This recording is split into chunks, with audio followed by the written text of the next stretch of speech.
With us now, North Carolina Congressman Greg Murphy. Sir, welcome to National Report. All right, when you're trying to find out, good morning, when you try to find out where this virus came from, which theory are you leaning toward? Oh, I've stayed very consistent in my belief with this. Emma, there's a thing called a BSL-4 lab, which is the highest security lab that you can have in virology, where you have the most infectious and the most dangerous contagions. And this was what this lab was supposed to be in China. However, we found out through publicly sourced documents and through some of our associates or assistants, rather, colleagues on the Senate side, that this lab that was built was not done according to what is considered an international standard.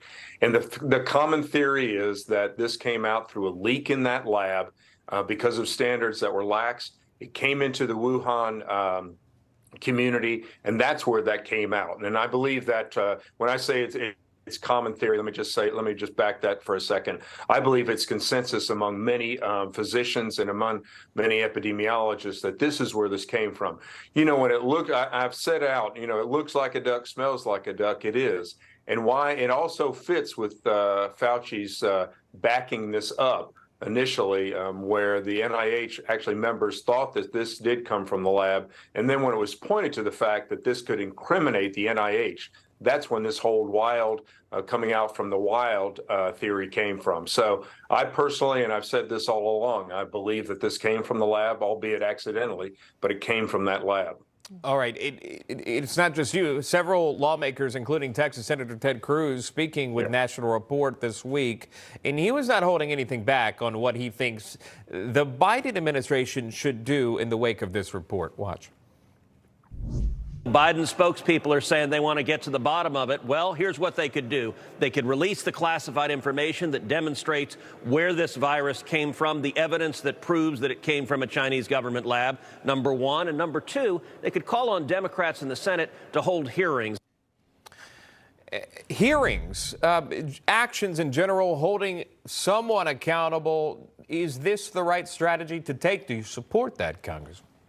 I do, Sean, but I will step back. I don't know that we're ever going to be able to prove this came from that lab, because they were given 10 months by the WHO to scrub everything.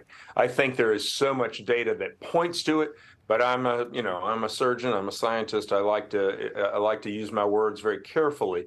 I don't think we're going to ever be able to fundamentally prove from this lab, but there's so much data, there's so much information that points directly to this lab. I think that full investigation, regardless in the Senate or the House, would surely point to it.